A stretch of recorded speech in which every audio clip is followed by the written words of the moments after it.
ظہر کی نماز کی اذان دینے لگے، اللہ کے نبی کا انتقال ہو چکا ہے۔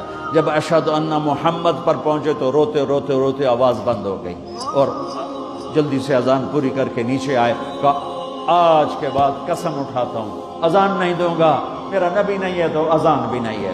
اور حضرت ابو بکر سے اجازت لے کر جب وہ خلیفہ بن گئے جہاد پہ چلے گئے، 6 مہینے تک آئے نہیں۔ لاکھوں صحابہ جہاد میں گئے، کسی کو میرے نبی خواب میں نہیں آئے، صرف بلال کو آئے۔ بلال یہ کیا بے وفائی، ہم سے ملنا ہی چھوڑ دیا، ہمارے پاس آنا ہی چھوڑ دیا۔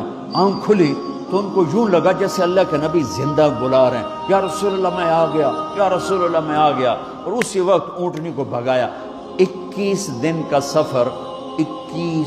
سفر 7 دن میں کیا، 7 دن صرف نماز اور پیشاب کے لیے اترتے تھے اور بھگاتے بھگاتے بھگاتے 8ویں دن جب مدینے میں پہنچے تو آتے شور مچایا، یا رسول اللہ میں آ گیا، یا رسول اللہ میں آ گیا۔ ان کے ذہن سے نکل گیا کہ آپ تو دنیا سے جا چکے ہیں۔ جب مسجد کے قریب پہنچے تو پھر تڑپ اٹھے اور چیخنے لگے کہ آپ تو ہیں ہی نہیں۔ پھر گئے سیدھے قبر پہ جا کے یوں قبر کو لپٹ گئے، یا رسول اللہ میں تو آ گیا ہوں، آپ کہاں ہیں؟ یا رسول اللہ میں تو آ گیا ہوں، آپ کہاں ہیں؟ یا رسول اللہ میں تو آ گیا ہوں، آپ کہاں ہیں؟ بے قراری میں روئے جا رہے ہیں، میں تو آ گیا ہوں، آپ کہاں ہیں؟ میں تو آ گیا ہوں، آپ کہاں ہیں؟ ہے نماز کا وقت داخل ہو گیا۔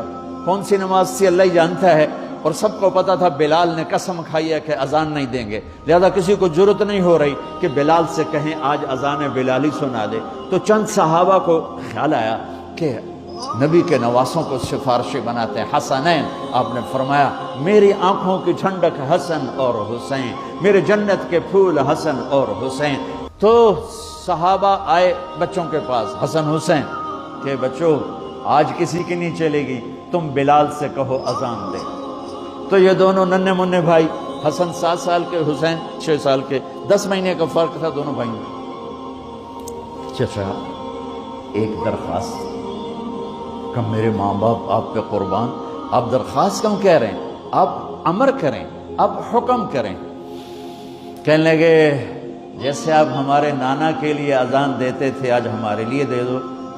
تو ایک دم وہ رونے لگے بلال، کہا ہے میرے بچوں، میں نے قسم اٹھائی تھی کہ میں اللہ کے نبی کے بعد کبھی اذان نہیں دوں گا، لیکن تم پہ تو ہزاروں قسمیں قربان ہیں، میں اپنی قسم توڑتا ہوں اور اذان دیتا ہوں۔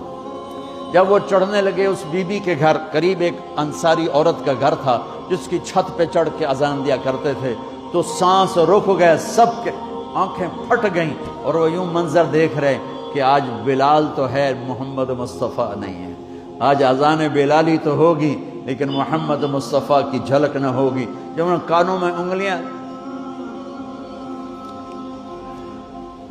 جب انہوں نے اللہ اکبر کہا تو مدینے میں گھر گھر ماتم بچھ گیا، عورتیں بھی چیختی ہوئی گھروں سے باہر نکل آئیں، سارے مدینے کی گلیوں میں چیخ و پکار مچ گئی، اور یوں سب کو لگا جیسے محمد مصطفیٰ زندہ ہیں اور ان کا زمانہ ہے، لیکن آپ تو جا چکے تھے۔ یہ بلال کو جو رتبہ میرے رب نے دیا، یہ غلامی مصطفیٰ کی وجہ سے دیا ہے۔